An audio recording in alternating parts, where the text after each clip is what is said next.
slow up, no I don't take shit, I got no love for the fake. Hello everyone, and welcome back to Mr. _Bio. I'm excited to continue our journey through the discoveries behind one of the nature's most fascinating processes, photosynthesis. In today's video, we'll dive even deeper into the brilliant scientists who uncovered the secrets of how plants turn sunlight into energy, fueling nearly all life on Earth.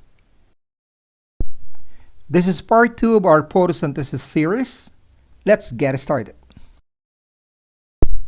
Joseph Priestley, born in 1733, was a pioneering English chemist, theologian, and philosopher whose discoveries laid the foundation for modern chemistry.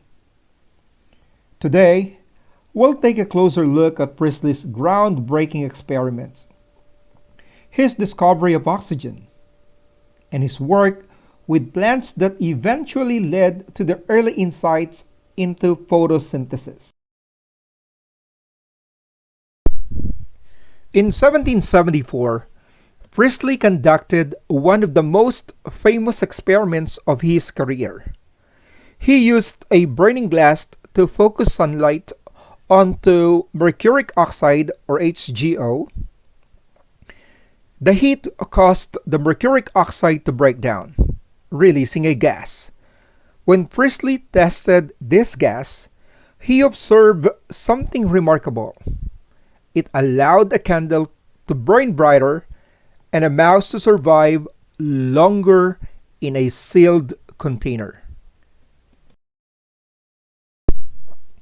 In another experiment, Priestley placed a mouse in a sealed jar without a plant and observed that the mouse quickly died due to lack of oxygen.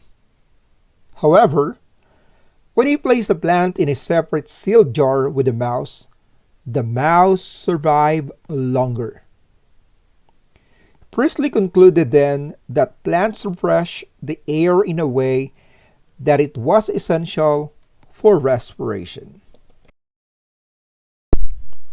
From these experiments, Priestley realized that plants were involved in some kind of gas exchange, releasing something essential for animal life and combustion.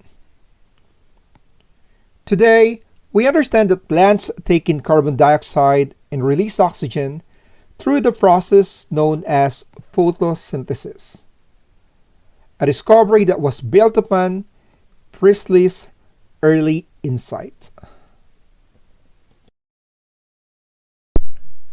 Joseph Priestley's legacy lives on in the realm of chemistry and biology. His experiments with gases, particularly his discovery of oxygen, and his work on the relationship between plants and air, were instrumental in shaping our modern understanding of chemical processes such as combustion and respiration.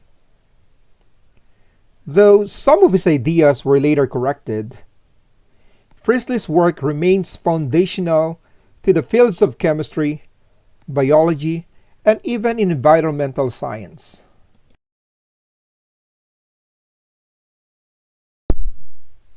Jan Ingenhousz, born in 1730 in the Netherlands, was a Dutch physician and scientist whose groundbreaking experiment on plants fundamentally changed our understanding of photosynthesis. Today, we explore Ingenhousz's pivotal contributions, which reveal the essential role of sunlight in the production of oxygen by plants. In 1779, Ingenhousz made a revolutionary discovery. By placing aquatic plants such as Elodea in water and exposing them to sunlight, he observed something remarkable. Tiny bubbles formed on the plant's leaves. These bubbles, in fact, were oxygen.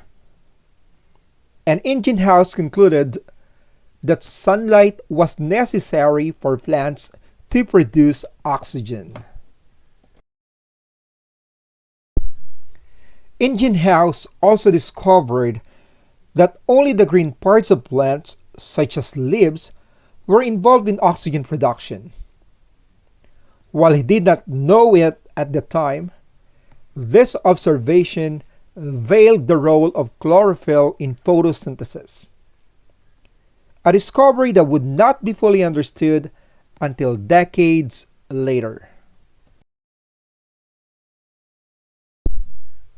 Today, we know that photosynthesis, the process by which plants use sunlight to produce oxygen and glucose, is the foundation of life on Earth. Ingenhousz's work clarified that plants are not passive organisms, but rather active players in the balance of gases in the atmosphere. Without plants, life as we know it would not be possible. Jan Ingenhousz's work remains integral to our understanding of the natural world.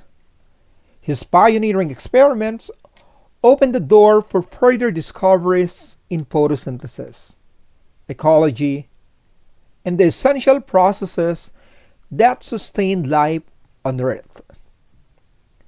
Ingenhousz's legacy is not just in his scientific discoveries, but also in the way his work continues to influence the manner we think about our environment and the interconnectedness of life on Earth.